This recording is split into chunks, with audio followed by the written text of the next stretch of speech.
Voy a dejar de compartir. ¿Desactivamos el audio? Sí, por favor. Bueno. Lo activa.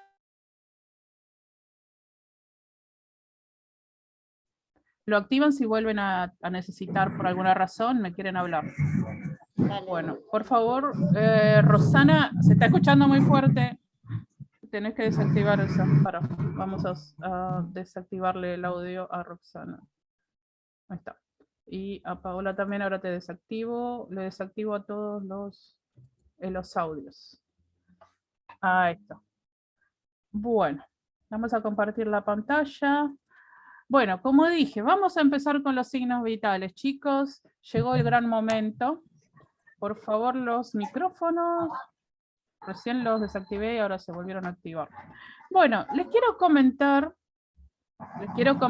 o sea, en realidad repetir, porque esta es la parte que va a quedar grabada. Entonces, esta es la diferencia, hoy van a tener la diferencia de lo que es hacer empíricamente, que no desmerezco a los empíricos, mucha gente empírica sabe lo que hace. Empírica quiere decir que lo hace sin el conocimiento científico que avala lo que uno hace, ¿no?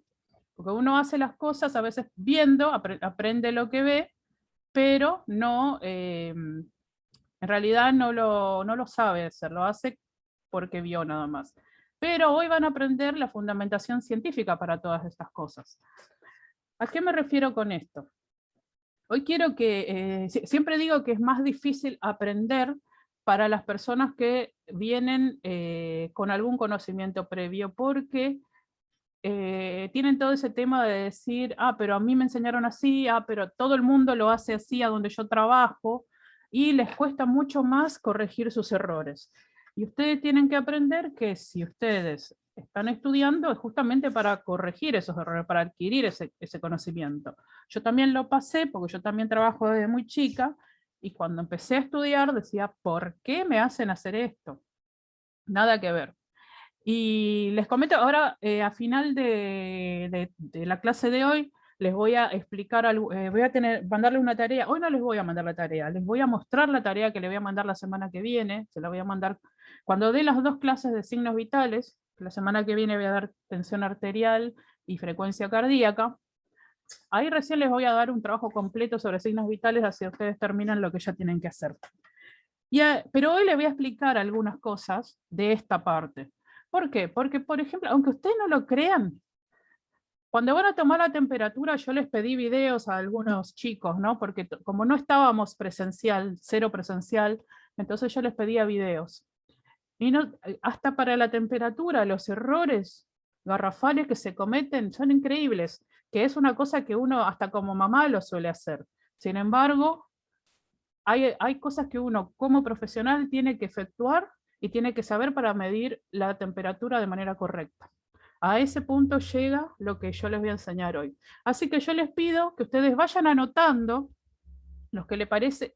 Anoten principalmente lo que ustedes creen que ustedes... Esto, yo no puedo creer que esto sea así. O sea, que se diferencie con lo que ustedes ya saben. ¿Me explico?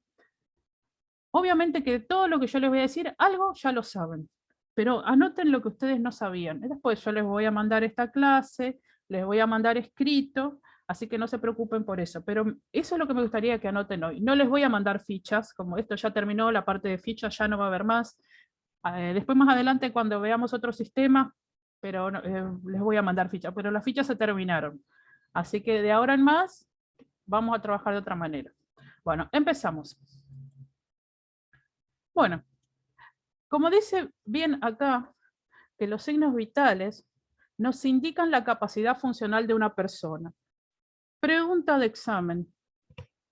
¿Qué son los signos vitales? ¿Qué nos indican los signos vitales? Nos indican la capacidad funcional de una persona, o sea, cómo funciona la persona. Es una de las principales funciones de enfermería.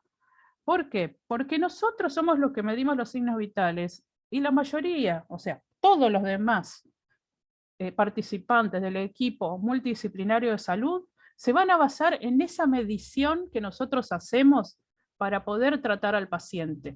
¿Entienden la importancia de que ustedes midan bien los signos vitales? O sea, si ustedes hacen mal esto, porque pasa muchas veces, no le escuché bien el latido. Bueno, no importa, le pongo lo que me parece. La he visto 1.000.000 de veces. No. Tómense el tiempo para medir los signos vitales correctamente, porque de eso va a depender la vida de sus pacientes, ¿sí? Bueno, acá dice que se pueden percibir, se pueden medir y evaluar de forma constante y objetiva. Esto se refiere a que uno no es que va a medirlo una vez y después ya está. Uno lo tiene que percibir, lo tiene que medir y evaluarlo constantemente para ver si eso va cambiando, si eso va mejorando, si está... ahora van a ver las diferentes cosas que tienen que ver con cada uno de los signos vitales, y cada una de esas cosas lo tienen que ir anotando y lo tienen que ir informando, ¿sí? Se encuentran entre las funciones independientes del profesional de enfermería. ¿Por qué? ¿A qué me refiero con esto? ¿Se acuerdan que yo les vengo diciendo que hay funciones que enfermería las hace cuando pongo cuidados de enfermería, por ejemplo, en los trabajos prácticos? Eso quiere decir que son cosas que ustedes no necesitan que el médico venga y le diga, medile los signos vitales, valorarle los signos vitales. No, esto enfermería lo tiene que hacer sin que nadie se los diga. No puede ser que venga el médico y ponga indicación, control de signos vitales. No, enfermería lo tiene que hacer independientemente, ¿sí? Ustedes al llegar a su guardia, ya sea que estén en un hospital, ya sea que estén en un domicilio, lo que sea, a donde estén, ustedes tienen que medirle los signos vitales al ingresar. Si hay indicación de medirle a cada tantas horas y dependiendo de la patología que tiene, volver a tomarle, medirle, quiero decir, o valorarla, y antes de retirarse de su guardia tienen la obligación de medirle esos valores de nuevo, ¿sí? Eso sin que nadie se los diga. A ustedes no solamente les garantiza que están haciendo un buen cuidado, sino también que les garantiza que cuando ustedes se vayan, no ocurra que su compañera diga, no, mi compañera anterior me la dejó así al paciente. ¿Está bien? Es una garantía para el paciente y es una garantía para ustedes. Después dice, permite planificar e individualizar los cuidados de enfermería. Vamos a volver a hacer hincapié en los cuidados de enfermería. Si yo veo que valoro los signos vitales, yo me voy a dar cuenta si el paciente tiene hipotermia, si el paciente tiene temperatura alta o hipertermia, o como le quieran decir, fiebre, es lo mismo. Si el paciente está respirando de manera correcta, si tiene la tensión arterial alta, si es hipotenso, son todas terminologías que ustedes van a aprender si es que ya no las saben. Y ahí uno va a individualizar el cuidado de enfermería, porque no es lo mismo tratar un paciente hipertenso que un hipotenso. No es lo mismo tratar un paciente con fiebre que uno que tiene hipotermia, que es la temperatura más baja, ¿sí? Entonces, para eso también nos sirven los signos vitales. Y después, se utilizan para tratar o prevenir alguna alteración real o potencial, del estado de salud.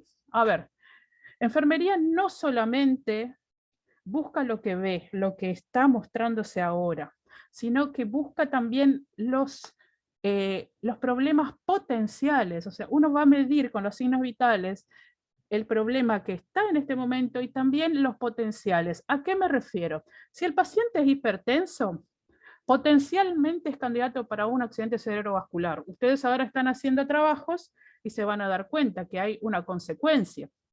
Entonces, es un ejemplo para que ustedes entiendan a qué se refiere cuando digo que lo puedo utilizar para prevenir una alteración real, o sea, que está ocurriendo en este momento, y una potencial. Si yo sé que el paciente tiene una hiperpiresis o una fiebre, que es lo mismo, que son sinónimos, también sé que el paciente puede sufrir una deshidratación, puede sufrir un síncope, etc. Entonces, ese es el potencial. O sea, la consecuencia posible son las alteraciones potenciales. Por lo cual, para todo esto sirve la simple medición, entre comillas. Yo digo, si me estuvieran viendo la cara ahora, verían mis gestos. ¿Por qué digo esto? Porque hay un imaginario social que dice, eso no cuesta nada, entonces lo tenés que hacer gratis, de favor, no vale tu estudio, no vale que vos sepas la fundamentación científica, no vale tu trabajo.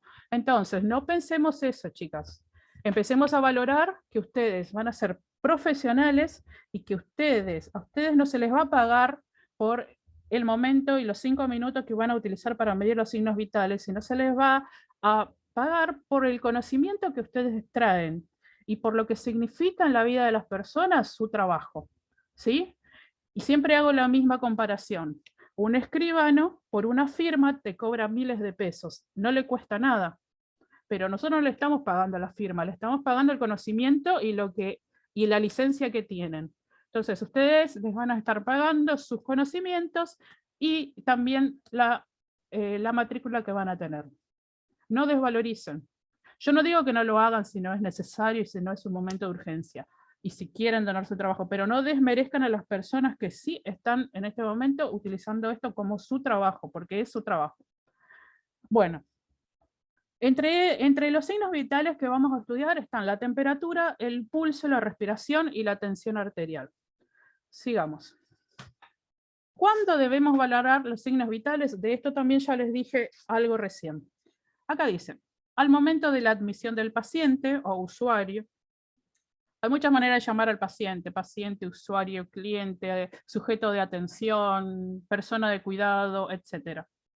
Ahora no vamos a hablar de eso. Al momento de admitir al paciente en el centro de salud para tener los datos basales o los datos del momento que permitan evaluar la evolución de su estado de salud. No hay mucho que explicar. Tengo que evaluarlo cuando ingresa para después hacer una comparación de si el paciente está mejorando o está empeorando. Cuando se presenta un cambio en el estado de salud del paciente, tampoco hay mucho que explicar. Antes y después de la administración de algún fármaco que altere o pueda alterar la función cardíaca, respiratoria y sus valores fisiológicos. Bien sabido es, y ahora lo van a ver también cuando vean los diferentes factores que modifican algunos de estos signos vitales, ahí van a ver que hay algunos fármacos que modifican estos valores. Entonces siempre tenemos que preguntarle al paciente si el paciente consumió X fármaco. Ahora le voy a especificar más adelante. Antes y después de un estudio, procedimiento invasivo y de intervenciones quirúrgicas, porque todo esto puede alterar los signos vitales del paciente. Antes y después de realizar cualquier intervención de enfermería que pueda modificar los valores fisiológicos de los signos vitales. O sea, hay un montón de momentos en que es muy importante que ustedes no se olviden de medir los signos vitales. Igual esto lo van a ir incorporando naturalmente con la práctica, ¿sí? Vamos a seguir.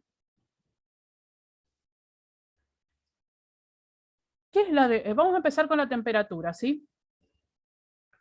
¿Qué es la temperatura corporal? Y cuando yo les pregunte la definición de temperatura corporal, ustedes me van a decir que es el grado de calor del cuerpo humano determinada por el equilibrio entre la producción y la pérdida del mismo. O sea, lo que estoy midiendo es el equilibrio entre la producción de calor y la pérdida del calor.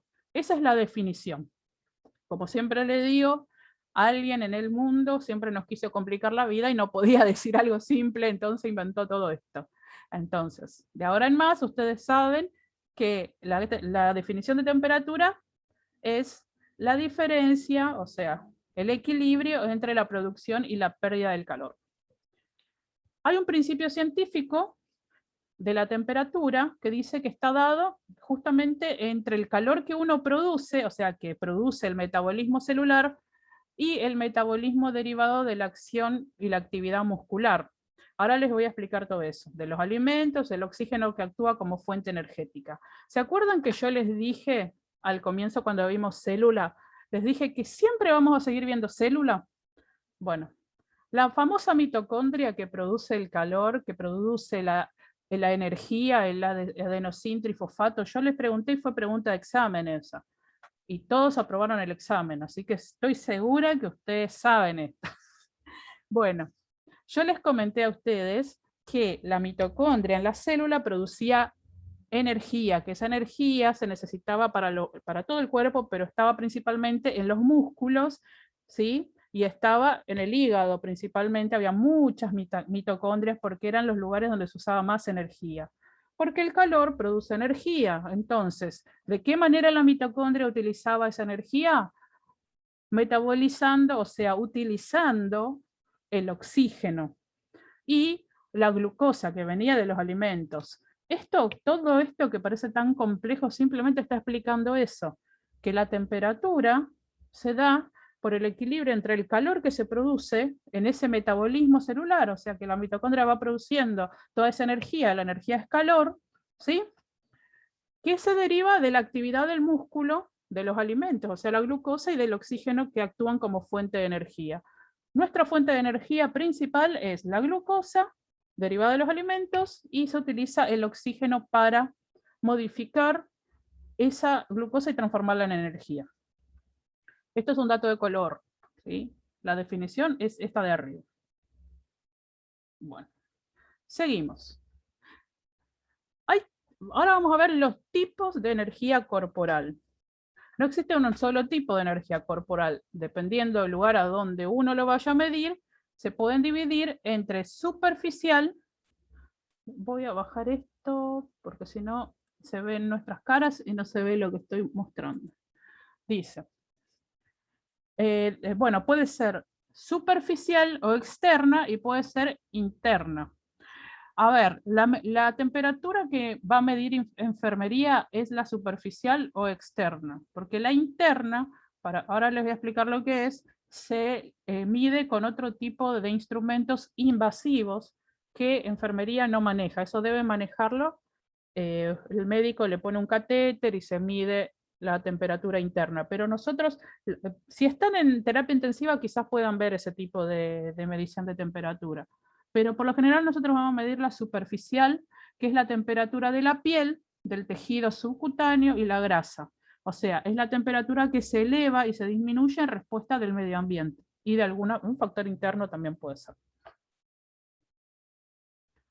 Ahora, como les dije, vamos a ver estos factores que son los que influyen en la producción de calor. Recuerden que les dije que algunas cosas uno tiene que saber cuáles son los factores que influyen para poder medir adecuadamente, ¿sí?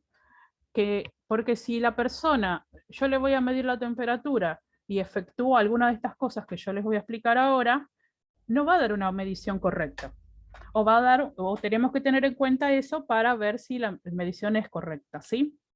Entonces, algunas de los factores que pueden modificar la medición de la temperatura son, por ejemplo, la actividad muscular. O sea, cuando uno está haciendo ejercicio, aumentamos la producción de calor, justamente por lo que yo les explicaba recién, porque como necesitamos más glucosa para que se transforme en adenosín trifosfato a través del oxígeno en la mitocondria, para que produzca el calor, ¿sí? Cuando corremos, ejercitamos, etcétera, se produce más calor en el cuerpo, por lo cual si un paciente o una persona cualquiera X estuvo haciendo actividad física, probablemente va a dar una medición errónea de la temperatura, o sea, es algo que puede modificar. El sistema hormonal, porque por ejemplo, cuando estamos asustados o estamos excitados o estamos viviendo una situación de estrés, tanto la adrenalina, la noradrenalina, estimulan esa actividad. Entonces, cuando estimulamos la actividad hormonal, ¿sí? También se modifica el metabolismo celular de diferentes tejidos, por lo cual también aumenta la temperatura. Por lo cual, si la persona está estresada, nerviosa o con una situación que le altera el sistema hormonal, también va a dar equivocada la temperatura corporal. Otro factor que modifica, que influye en la producción de calor, es la edad. Porque la edad, con la edad, nosotros perdemos. Ay, vamos, esperen, que hay mucho ruido. Voy a bajar, Cierren los micrófonos, por favor. Bueno, con la edad perdemos algunas funciones. Entonces, por lo general, las personas mayores pierden no solamente la capacidad de termorregular bien el organismo, sino que también a veces pierden la masa muscular, el tono vascular, ¿sí? Y también la grasa que está bajo la piel, la grasa subcutánea, ¿sí? Entonces, todos esos lugares son productores de calor, ¿sí? Se me está terminando el tiempo y después ya vamos a volver a ingresar, ¿sí? Entonces, al perder masa corporal, masa muscular, entonces estamos perdiendo también la capacidad de termorregulación, o sea, de regular la temperatura del cuerpo, por lo cual una persona mayor puede llegar a tener mucha más tendencia en hipotermia, a la hipotermia, o sea, a tener menos temperatura de lo normal. ¿Mm? O sea, abrigar mucho a las personas mayores, perdón, ¿sí? El ambiente, esto es más que lógico. Si la temperatura ambiental baja, probablemente, y si nosotros no estamos abrigados, nuestra temperatura también va a bajar, ¿sí? Y si la temperatura es muy alta, probablemente podemos llegar a tener hasta problemas de síncope, de que se levante tanto la temperatura que nos afecte de una manera muy, muy agravante, ¿no? Nuestro cuerpo puede llegar hasta a temperatura de 40 grados si estamos expuestos a ambientes muy cálidos, aunque ustedes no lo crean. Y también eso puede generar hasta problemas cardíacos, ¿sí? Es muy importante en ancianos y en bebés mantenerlos en un ambiente muy agradable, porque tanto los ancianos como los bebés regulan de manera muy ineficiente la temperatura. Bueno, hay otros también como el estrés, que hay hasta algo que se llama fiebre emocional, para que vean qué sensible es la temperatura. El cerebro se ve afectado y también llega a producir fiebres por estrés. Pero después hay otras, la alimentación, los procesos patológicos, obviamente, cuando hay una enfermedad, obviamente, las infecciones, etcétera, ¿sí? Entonces, de ahora en más, ustedes saben que cuando van a medir la temperatura, van a tener que ver todos este tipo de factores, si es que eso está afectando a a la medición, ¿sí? Y es el primer punto de que, como que ustedes espero que estén aprendiendo de que no es una cosa tan sencilla como creían. Ahora vamos a ver otros factores que influyen en la pérdida del calor. Y son ellos, y esto es muy importante, la evaporación, la radiación, la conducción y la convección. Estas son preguntas de examen, ¿sí? Así que esto pueden ir anotándolo. Y si no, si estoy hablando muy rápido, que es lo más común, recuerden que yo les voy a pasar esto, anoten los títulos y después lo completan. Bueno, como dice acá, la evaporación, por ejemplo, cuando secamos mal algo secamos mal después del baño. No se preocupen que después lo voy a hacer más detalladamente, se los voy a explicar uno por uno. La radiación, por ejemplo, cuando aplicamos rayos infrarrojos. La conducción, por ejemplo, es el contacto, perdemos temperatura por el contacto directo con la piel. O también ganamos temperatura por el contacto directo con la piel. Y la convección, por ejemplo, cuando hay una ráfaga de aire frío. Ahora les voy a mostrar una por una, así esto se va disipando. Podemos decir que la evaporación, que acá lo ven mejor, ¿por qué puse imágenes todas de bebés? Porque esto es muy importante principalmente en neo. Cuando uno trabaja con bebés, cuando son recién nacidos, ellos no regulan para nada su temperatura. Por lo cual, no solamente los partos se realizan en un ambiente controlado por la temperatura, sino que después están las nurseries o ¿cómo se dice? El lugar donde están creo que se llama así también en español, ¿no? Las nurseries y a donde está neo y todo eso, siempre está la temperatura sumamente controlada. Por lo general están en 37 grados más o menos la temperatura, porque ellos necesitan estar. Recuerden que estaban en un ambiente de 36 grados completamente controlado y cuando salen todavía no lo regulan. Por lo cual siempre tienen que tener esa temperatura estable y estar abrigados. Por más que haga calor afuera, el bebé siempre que tiene que tener medias, tiene que tener gorrito, porque son los lugares por donde más pierden calor, y las manos también las tienen que tener abrigadas, ¿sí? La evaporación, como dice acá, es el mecanismo por el cual se evapora el agua de la superficie corporal. Es como la misma que decimos cuando estamos hirviendo algo, se evapora el agua. Bueno, en este caso se evapora el agua de la superficie corporal. Entonces se produce una pérdida de calor, ¿sí? También puede ser por el sudor, por el jadeo, o sea, por la boca. ¿Vieron cuando es invierno y nosotros soplamos y se ve toda esa humareda? Bueno, ahí estamos evaporando también, ¿sí? Y el mal secado después del baño. Cuando uno no seca bien a ese bebé o a ese anciano en su momento, o un paciente X, también está perdiendo calor a través de la evaporación de ese mal secado. Después, la radiación, ¿sí? La radiación es la transferencia del calor desde los objetos de mayor calor a los objetos de menor calor. O sea, en este caso, si el ambiente está frío, el bebé, por ejemplo, es más calentito que el ambiente, está irradiando el calor. Es como el radiador, que uno tiene la estufa, esa estufa va irradiando calor de un lugar más caliente hacia el ambiente, por ejemplo, ¿sí? Pero en este caso, el bebé está perdiendo calor, porque el ambiente está más frío. Por eso debemos controlar mucho, mucho el ambiente en los que están, como les dije recién, los bebés y también los ancianos. Luego está la convección. Como les dije recién, es la transformación del calor por contacto directo de un objeto de mayor calor a otro de menor calor. Es al revés, ¿sí?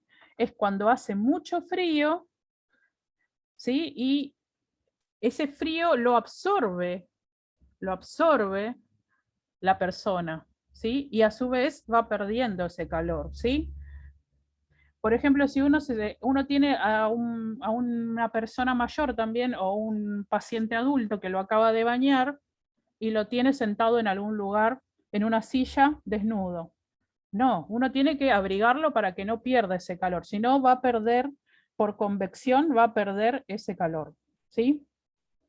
Y después está la conducción, ¿sí? Que es la transferencia de calor que se produce por la circulación, ¿sí? La circulación de la molécula de calor, vamos a decir, ¿sí? Es del contacto directo con algún objeto, para ser más sencillo, ¿sí? Entonces, si uno está calentito y se apoya en algo frío, ese algo frío va a absorber nuestro calor, por lo cual nosotros vamos a perder la temperatura.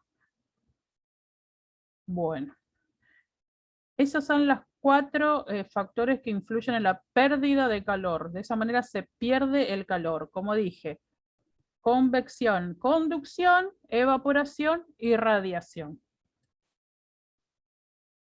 No se preocupen que no les voy a pedir definiciones. Yo lo que quizás les pregunte en un examen es cuáles son los factores que influyen en la pérdida de calor. Entonces ustedes me van a decir evaporación, radiación, convección y conducción. Si lo saben, mejor a las definiciones, pero si ustedes no saben exactamente las palabras, lo que a mí me importa es que en el momento de que ustedes tengan práctica, sepan por qué no deben dejar un bebé o un anciano mal secado, un bebé o un anciano en un lugar a donde el ambiente no sea adecuado, no poder apoyar, por ejemplo, a un bebé cuando lo van a pesar. Por lo general, la enfermería asiste a pediatras y cuando los van a pesar tienen que estar desnudos, entonces coloquen algo sobre las balanzas, ¿sí?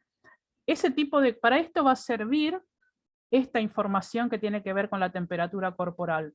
¿Me explico? Ya está terminando y recuerden que vuelvo a mandar otro link. Bueno, ahora vamos a ver la terminología. Miren, tengo menos de un minuto, así que prefiero que esto no se corte, prefiero yo cortarlo y que volvamos a conectarnos, ¿sí? Voy a...